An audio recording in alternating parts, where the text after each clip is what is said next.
Key 18, the moon. Kof, Q, value 100, means back of the head. This is the part of the skull which contains the cerebellum and the medulla oblongata. These parts of the brain are related to the functions of human personality, which man shares with the rest of the animal kingdom. The medulla, in particular, governs some of the most important bodily activities. The cells of this organ remain awake when the rest of the brain is asleep. Head, moreover, means chief, in Hebrew as in English, and in the sequence of the Hebrew alphabet, the letter Kof, back of the head, precedes the letter Resh, which means head or countenance. Thus, in the series of letters, Kof is actually behind, or back, of Resh, the head.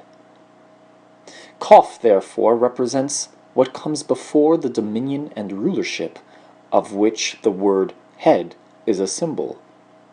This is true also of the occult meanings of Kof, which relate to states of consciousness anterior to perfect control, and leading thereto. Sleep is the function assigned to Kof. Sleep is the period of physiological repair, during which the cells of the body undergo subtle changes which make the advancing student of occultism ready to experience and understand facts and phenomena concealed from ordinary men. These facts are the experiential basis of ageless wisdom. The word translated sleep is from the Book of Formation. It is a technical term in rabbinical Hebrew, spelt Shin Yod Nun He, and having the value 365. Furthermore, by transposition of letters, it may be read He, Shin Yod Nun, or Hashin, the tooth.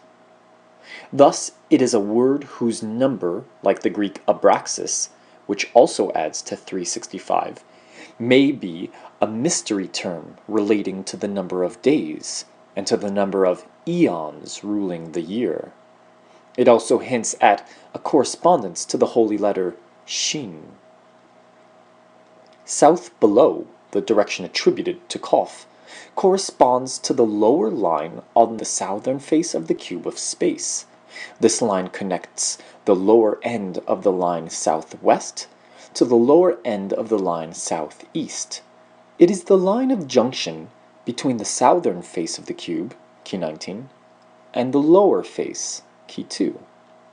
One suggestion is that the solar radiance is reflected by subconsciousness in the processes anterior to complete control. The directive action of cosmic tendencies is reflected into the personal sphere of action by the agency of subconscious states. Up to a certain point, the cosmic life power molds its vehicles without their cooperation. Later, those vehicles become aware of what is going on and share consciously in the work. Pisces, the fishes, a mutable watery sign, is attributed to the letter Kof. It is ruled by Jupiter, key 10, and by Neptune, key 12. Consideration of the tarot keys here indicated will make the meaning clear.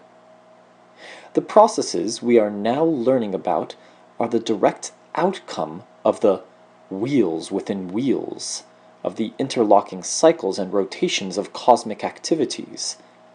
At the same time, there is a point in human evolution, represented by the hanged man, at which we become aware of the fact that personality is only an instrument or channel for the universal forces active in the great work.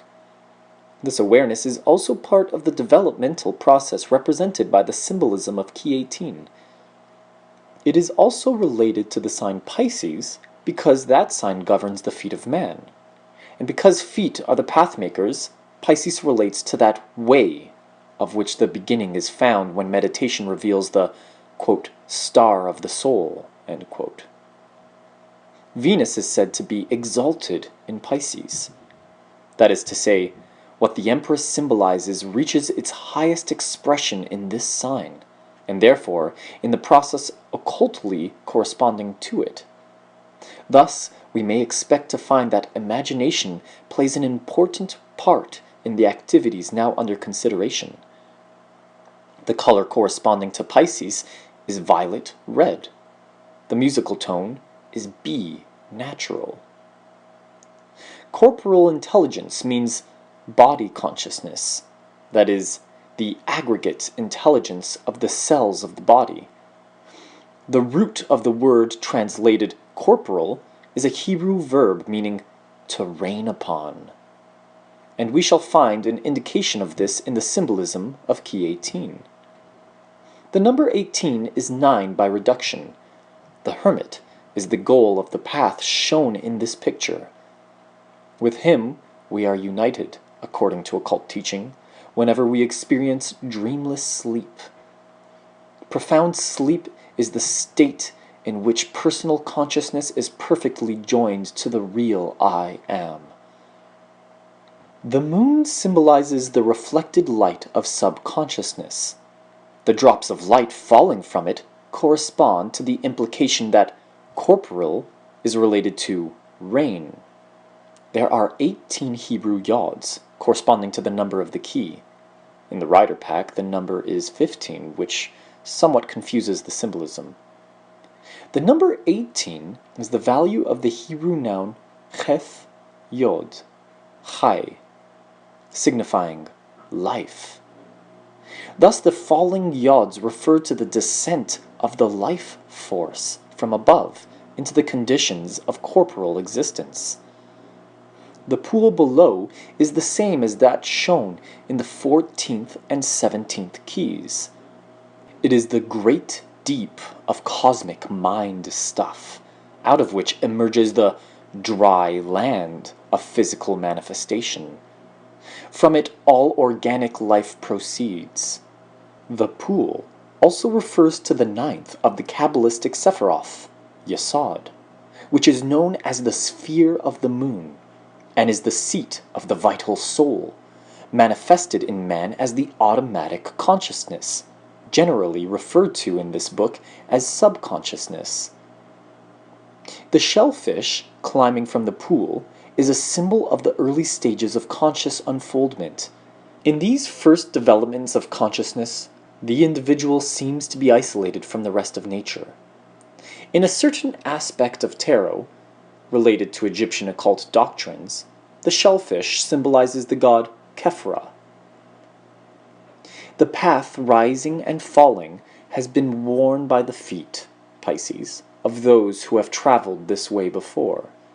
It passes between two animals of the same genus, both canine. One, a wolf, remains what nature made him. The other, a dog, is a product of human adaptation. Thus the path passes between the extremes of nature and art. At its very beginning, where it rises from the margin of the pool, the path is bordered by stones and plants, symbols of the mineral and vegetable kingdoms. Then it progresses to the point where wolf and dog are shown, as symbols of the animal kingdom. In the foreground, it traverses a cultivated field, which symbolizes matters of more or less general knowledge, until it comes to two towers, which mark the boundaries of the known. Then it continues into the beyond, rising and falling through blue distances, which represent the planes of consciousness open to us during sleep or trance. The towers are the handiwork of man. In the BOTA version, they have battlements. This is because they represent the mental attitude of the average man, who conceives himself to be surrounded by a hostile environment against which he must fight, and from which he must protect himself. Thus the towers correspond to the mental states symbolized by the hard carapace of the shellfish. The path rises and falls, suggesting periodicity, wave motion, vibration. Yet it continually ascends, so that, as one progresses, the time comes when his most depressed states of consciousness are at a higher level than some of his earlier exaltations. Key 18 represents the fourth stage of spiritual unfoldment, wherein the knowledge gained by meditation is incorporated into the bodily organism. It is the stage of body building, or organization, in accordance with subconscious mental patterns. In the tableau of major trumps given at the beginning of this outline, you will find key 18 at the bottom of a row of 3 pictures. At the top is the Emperor, because reason is the mental tool by which we prepare for right action. In the middle is Justice, representing the law of poised activity, because only by action may we make any progress. At the bottom is the Moon, representing the actual organization of the body cells. Without organism, there can be neither function nor faculty. The unfoldment of our latent powers is made possible by physiological changes in these bodies of flesh and blood. Thus it is written, quote, "Flesh and blood cannot inherit the kingdom of God," end quote. Because the changes we speak of are not transmissible from generation to generation.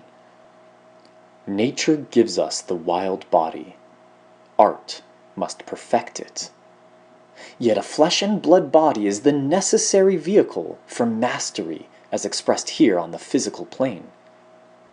And though it cannot inherit or transmit the powers of adeptship, it can become a vehicle for those powers when it is rightly organized by adaptive methods.